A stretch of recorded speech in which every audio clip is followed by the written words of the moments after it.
Selamat datang saudara-saudari. Hari ini kita mau mendengar berita baik Efesus babak keempat. Okey, kita bermula. Kesatuan tubuh Kristus. Itulah sebabnya aku, orang yang dipenjarakan kerana mengabdikan diri kepada Tuhan, mengesa kamu supaya hidup sesuai dengan cara hidup yang ditetapkan oleh Allah ketika Dia memanggil kamu. Hendaklah kamu sentiasa rendah hati, lemah lembut dan sabar. Tunjukkanlah kasih kamu dengan saling membantu. Berusahalah sebaik-baiknya untuk hidup damai, supaya kesatuan yang diberikan oleh Roh Allah tetap terpelihara. Hanya ada satu tubuh dan satu roh. Begitu juga kamu dipanggil oleh Allah untuk satu harapan. Hanya ada satu Tuhan, satu iman, satu baptisan dan satu Allah, Bapa semua orang. Dialah Tuhan semua orang, yang bekerja melalui semua orang dan tinggal di dalam semua orang. Setiap orang daripada kita menerima suatu kurnia menurut apa yang diberikan oleh Kristus. Di dalam Alkitab tertulis, ketika dia naik ke tempat yang tertinggi, dia membawa banyak tawanan. Dia memberikan kurnia kepada manusia. Inilah yang dimaksudkan dengan dia naik. Mula-mula dia turun ke tempat yang serendah-rendahnya di bumi ini.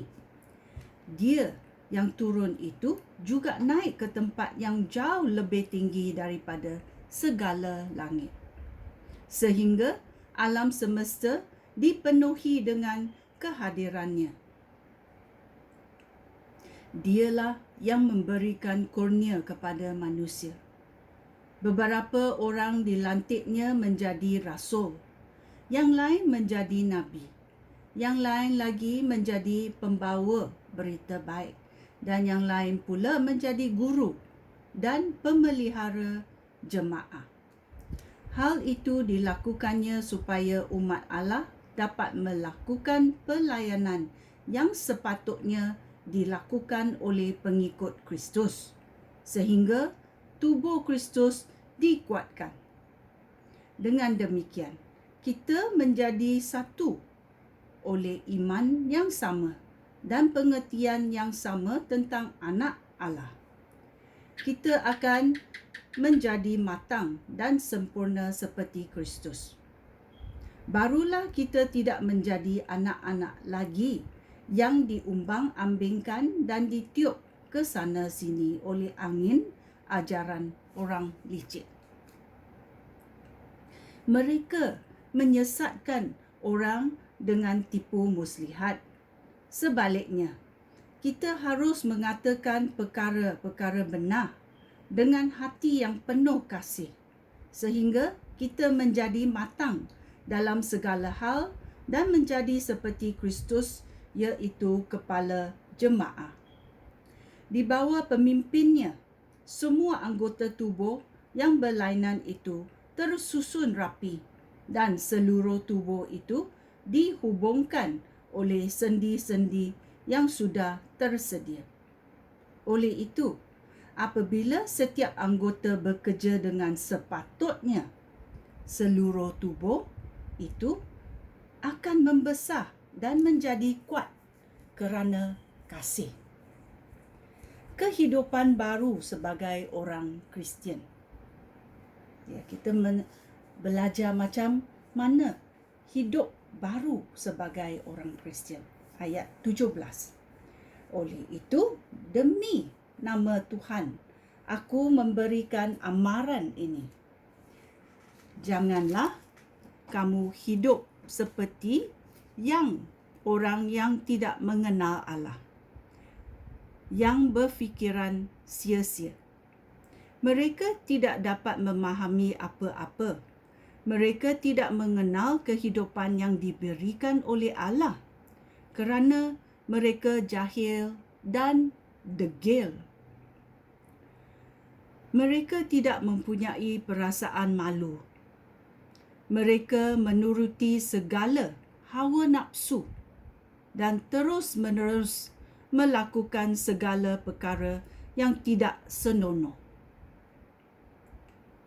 Bukan itu yang kamu pelajari tentang Kristus. Kamu tentu sudah diberitahu tentang Dia. Sebagai pengikutnya, kamu telah menerima ajaran benar tentang Yesus. Oleh itu, buanglah cara hidup yang lama yang menyebabkan kamu berkelakuan seperti dahulu. Cara hidup itu membinasakan kamu kerana kamu dikuasai keinginan yang menyesatkan. Hati dan fikiran kamu harus dibaharui seluruhnya. Hendaklah kamu hidup seperti manusia baru yang diciptakan menurut rupa Allah. Dengan demikian, orang dapat melihat bahawa kamu mengamalkan hidup yang mengenangkan hati Allah dan yang suci. Oleh itu, kamu tidak boleh berdusta lagi. Kamu harus mengatakan yang benar kepada saudara-saudara seiman, kerana kita semua anggota tubuh Kristus. Jika kamu marah, janganlah biarkan kemarahan itu menyebabkan kamu berdosa. Janganlah marah sepanjang hari. Janganlah berikan peluang kepada iblis. Orang yang biasa mencuri mesti berhenti mencuri. Mereka harus mula bekerja untuk mencari nafkah dengan jujur sehingga dapat menolong orang miskin. Janganlah gunakan kata-kata kotor dalam percakapan kamu. Gunalah kata-kata yang membina dan memberikan pertolongan, supaya apa yang kamu katakan mendatangkan kebaikan kepada mereka yang mendengarnya. Janganlah sedihkan roh Allah. Jika kamu memiliki roh Allah, hal itu menunjukkan bahawa kamu milik Allah. Roh itu jaminan bahawa hari pembebasan akan tiba bagi kamu. Janganlah berdengki, janganlah geram, janganlah marah, jangan lagi bertengkar dan memfitnah orang. Jangan lagi benci sesiapa pun. Sebaliknya, hendaklah kamu baik hati, saling berbelas kasihan dan saling mengampuni sebagaimana Allah telah mengampuni kamu melalui Kristus. Amin. Ya. Kita mesti belajar macam mana hidup sebagai seorang Kristian kerana kita sudah diperbaharui. Kita menjadi orang baru dalam Kristus kerana pengorbanan Kristus membawa kita kepada hidup yang baru ini. Apakah harga itu?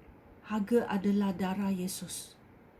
Dia mengorbankan diri supaya kita dapat hidup yang baru, bebas dari dosa.